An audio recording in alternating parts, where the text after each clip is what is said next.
Hello दोस्तों, स्वागत है एक बार फिर से आपका मेरे चैनल पे लीगल न्यूज़ 127 पे।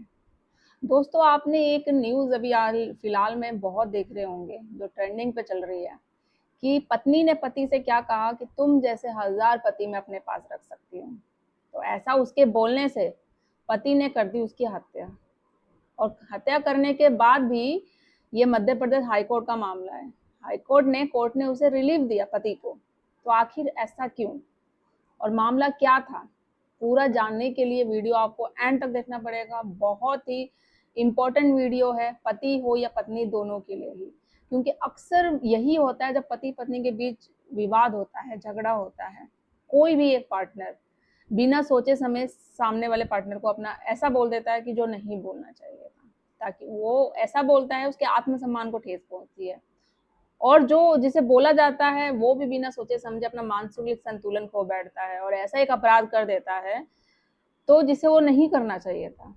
और उसके ऐसा करने पे क्या अदालत, क्या कोर्ट उसको गलत नजरिए से ही, मतलब अलग नजरिए से देखेगी। मतलब हर एक, चाहे अपराध हो, चाहे उसे उकसाया गया हो वो अपराध करने के लिए, उसकी मंशा नहीं थी वो करने में, फिर भी कोर्ट क्या उसको उम्र कैद की सजा ही देगी? या ऐसी सिचुएशन में और कुछ परिस्थिति ऐसी होती है, उसको उकसाया जाता है वो अपराध करने के लिए, तो सजा कम भी हो सकती है। तो ऐसा ही मामला एक आया मध्य प्रदेश हाई कोर्ट में। इंटरेस्टिंग है, एंड तक देखिएगा, पति पत्नी दोनों के लिए ही इम्पोर्टेंट है, स्किप करके मत देखिएगा। और जो इस जजमेंट का जो डिटेल्स है, लिंक है, मैं वो डिस्क्रिप्शन में शेयर कर दूंगी, अगर आप चाहो तो डिटेल्स में आप खुद भी पढ़ लीजिएगा। तो फिलहाल चैनल पे अगर आप लोग नए जुड़े हैं तो चैनल को लाइक करिए, ज़्यादा लोगों तक शेयर करिए, चैनल को सब्सक्राइब करना बिल्कुल मत भूलिए, साथ ही बेल आइकन दबाइए ताकि आपको टाइम टाइम से मेरी वीडियो की नोटिफिकेशन सबसे पहले मिलती रहे। अब मामला जानते हैं कि हुआ क्या। ये जो है ये नई दिल्ली का वैसे मामला है, ठीक है। तो इसमें क्या था, मैं जो मेन मेन पॉइंट्स है वो आपको समझा देती हूँ।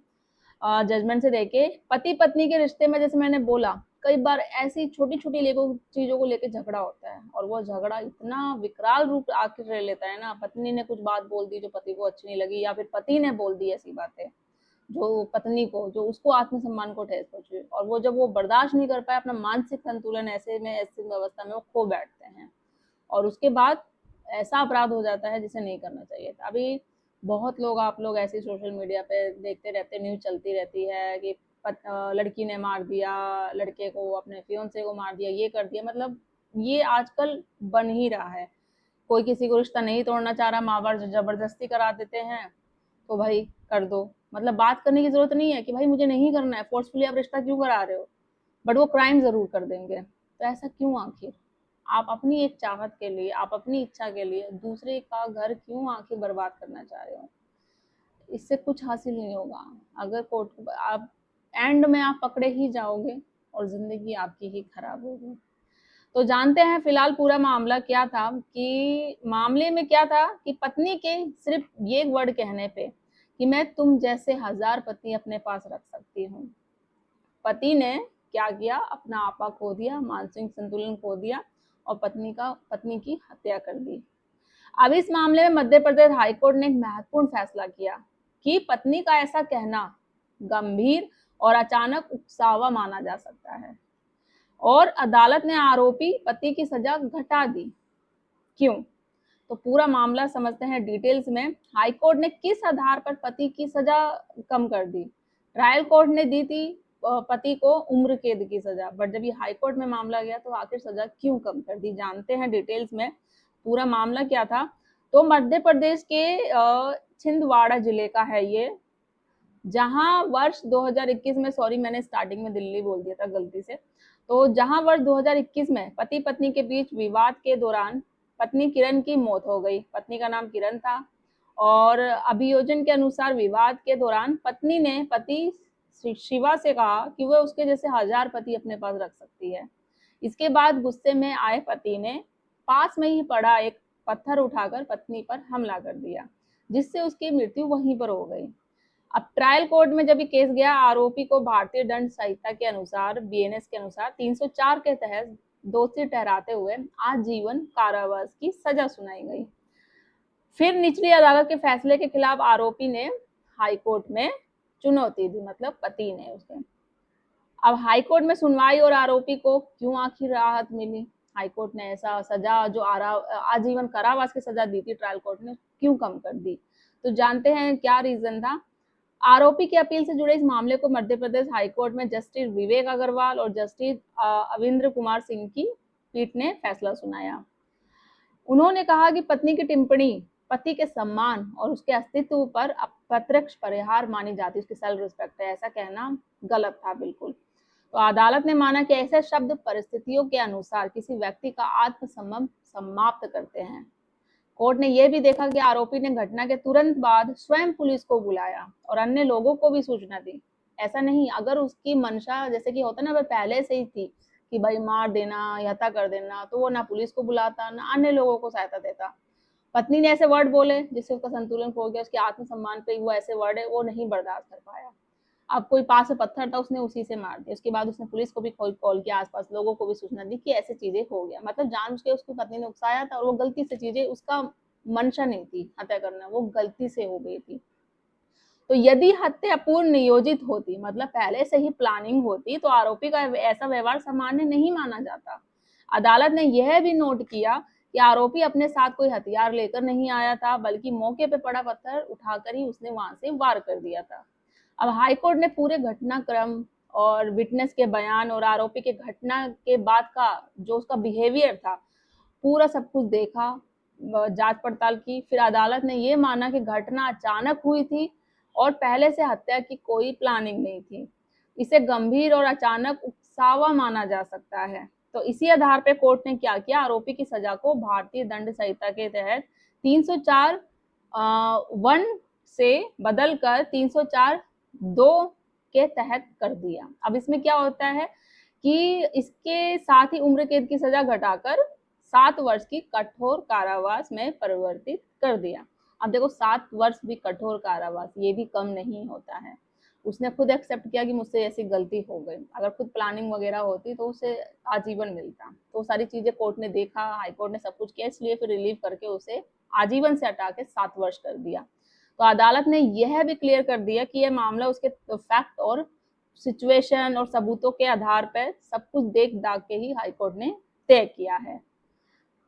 अब इसके तहत यदि कोई व्यक्ति, यह भी हाईकोर्ट ने एक बात क्लियर करी सबको कि यदि कोई व्यक्ति किसी अचानक और बेहद गंभीर उकसावे में, जिसको उकसाया जाता है, आकर बिना सोचे समझे, बिना किसी प्लानिंग के किसी की हत्या कर देता है, तो उसे अपराध को हत्या ना मानकर गैर इरादतन हत्या माना जाता है, जिससे कि आरोपी को मौत की सजा से राहत मिल सकती है, क्योंकि मौत की सजा भी मिलती है ऐसी सिचुएशन में अगर ऐसा केस आता है। तो कई बार मामलों में यह कानून बचाव के रूप में उपयोगी होता है।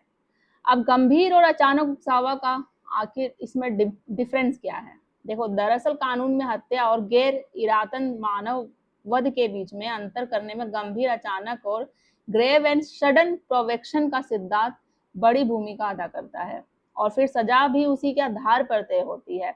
यदि कोई इंसान अचानक हुए गंभीर, उसके उकसाने से ऐसे कदम उठाता है, गलती से हो जाता है, तो वो अपराध जैसा कर डालता है, तो कुछ हालतों में हत्या या यह अपराध कम श्रेणी में माना जाता है। और हालांकि यह कोई, जैसे बोलते हैं ना, कोई ऐसा सार्वभौमिक नियम नहीं है। अदालत ऐसे केस में हर मामले में यह देखेगी कि उकसावा कितना गंभीर था या घटना कितनी अचानक हुई थी और क्या आरोपी ने सोच समझकर अपराध किया। तो ऐसा बिल्कुल नहीं है। तो ये मेरा मेन इस टॉपिक पे वीडियो बनाने का मकसद ये था, बहुत ज़्यादा ये वायरल हो रही थी, ठीक है, तो लोगों को क्लियर हो रहा था या नहीं हो रहा था कि आखिर ऐसा क्या, तो रियल फैक्ट क्या है। मैंने भी जब इसका डिटेल्स में पढ़ा तो मुझे लगा कि बस पत्नी ने ये वर्ड बोल दिया, तो पति को क्यों राहत आखिर कोर्ट ने दी, रीजन क्या था? तो पत्नी ने ये वर्ड बोला, पति के हाथों ये हो गया एक गलती से, जो वो अपराध जो वो नहीं करना चाह रहा था। फिर उसकी सजा क्यों कम हुई, वो भी जानना जरूरी था, आखिर रीजन क्या था। तो ये सारी थी कि ग्रेव एंड सडन प्रोवेक्शन क्या होता है। मैंने ये भी बताया आपको कि जिसमें एक सामान्य व्यक्ति भी उस समय अपना आत्मनियंत्रण खो बैठता है, जो मानसिक संतुलन होता है ना, और वो चीज वो कर देता है जिसे वो नहीं करना चाहिए था। तो यही है रीजन। अब आपको क्या ध्यान देना है, कोर्ट ने आरोपी को निर्दोष नहीं किया, निर्दोष साबित नहीं किया, अपराध हुआ था इसलिए सजा भी दी गई।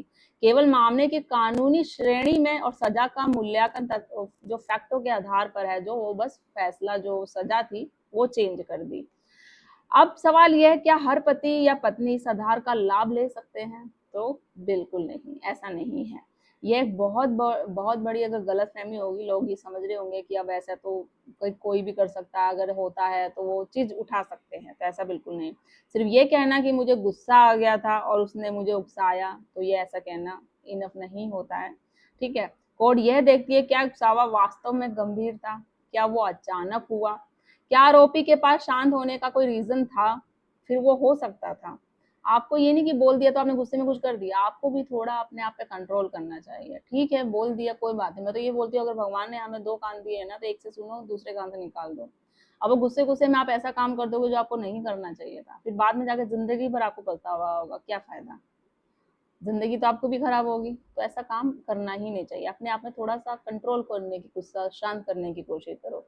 तो इस फैसले से हमें क्या सीख मिलती है कि सबसे बड़ी सीख कि भारतीय अदालतें जो हर मामले को उसको अपने सबूतों और फैक्ट के आधार पर तय करती है फैसला, और कोई भी एक ऐसा फैसला जो सभी मामलों पर लागू नहीं होता।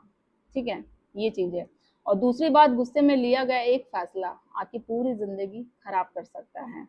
तो चाहे कोई कितना भी आपको उकसाए, कानून अपने हाथ में कभी नहीं लेना, आपको अपनी जिंदगी नहीं खराब करनी, अपने घर वालों की जिंदगी नहीं खराब होनी करनी है। तो यदि वैवाहिक विवाद है पति पत्नी के बीच में, तो उसके लिए आपके पास लीगल तरीके हैं, कानूनी उपलब्ध हैं उपाय, तो उसको जानो। मैं अपने चैनल के माध्यम से हमेशा आप लोगों को शेयर करती रहती हूँ, तो वो ज़्यादा बेस्ट रहेगा, ना कि लड़ाई झगड़ा करके ऐसा करके जैसे आपकी पूरी ज़िंदगी लाइफ खराब हो जाए। तो आई होप आपको वीडियो पसंद आई होगी और क्लियर सारी चीज़ें हो गई होंगी। तो डिटेल्स में जानना चाहते हैं तो आप लिंक में शेयर कर दूंगी, वो पढ़ लीजिएगा आप, और चैनल को सब्सक्राइब करिए, लाइक करिए। जल्दी मिलूंगी नेक्स्ट वीडियो में, तब तक के लिए थैंक यू।